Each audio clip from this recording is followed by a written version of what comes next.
NCTB থেকে যে কোনো ধরনের বই ডাউনলোড করার জন্য যে কোনো একটা ব্রাউজারে গিয়ে এনসিটিভি লিখে সার্চ দিতে হবে। তারপর প্রথম ওয়েবসাইটে ঢুকতে হবে, এনসিটিভির লোগো থাকবে। তারপর সেখান থেকে পাঠ্যপুস্তক লেখা থাকবে, ওখান থেকে আপনি যে সালের বইটা ডাউনলোড করছেন ওই সালেরতে ক্লিক দিতে হবে। তারপরে আপনি যদি প্রাক প্রাক প্রাথমিক অর্থাৎ ক্লাস 1 থেকে 5 পর্যন্ত যে কোনো বই যদি ডাউনলোড করতে চান তাহলে প্রাক প্রাথমিক অথবা প্রাথমিক স্তরে ক্লিক দিতে হবে।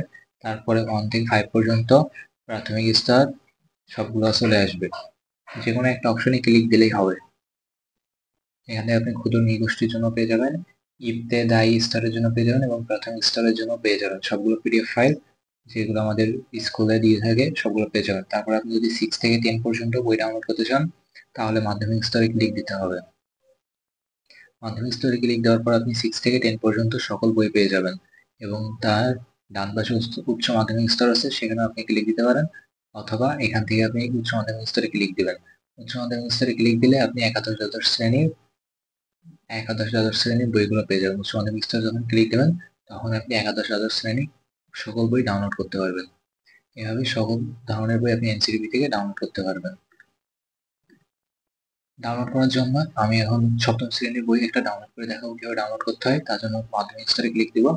তার পরবর্তীতে আমি এখন সপ্তম শ্রেণীতে ক্লিক দিব। আপনি যে শ্রেণীর বই ডাউনলোড করবেন ওই শ্রেণীতে ক্লিক দিতে হবে।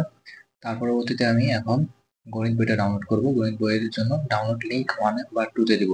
আপনি যদি ইংলিশ ভার্সনে ডাউনলোড করতে চান ডান পাশে ইংলিশ ভার্সন আছে, সেখান থেকে আপনি ডাউনলোড করতে পারবেন। আমি ডাউনলোড লিঙ্ক একে ক্লিক দিব। তারপরে বইটা আমাকে পিডিএফ ফাইল দেখাবে। এরপর আমি প্রথমে একটু স্ক্রলিং করে নিব এটা ঠিক আছে কিনা। তার পরবর্তীতে আমি প্রথমে একটু দেখবো, স্ক্রিন করব, হ্যাঁ বইটা ঠিক আছে যতটুকু দেখে মনে হচ্ছে।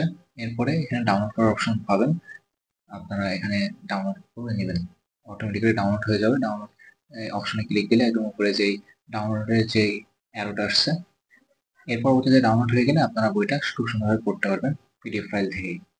আর যদি আপনাদের কোনো কোশ্চেন থাকে তাহলে কমেন্ট করতে পারেন।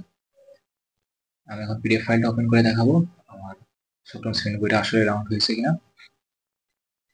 দেখেন, আপনারা দেখতে পাচ্ছেন সপ্তম শ্রেণীর বইটা ডাউনলোড হয়ে গেছে।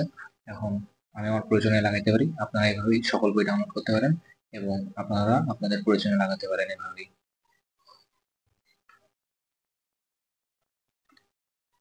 আজ এ পর্যন্তই, পরবর্তী ভিডিও দেখার জন্য আমন্ত্রণ রইল। আসসালামু আলাইকুম।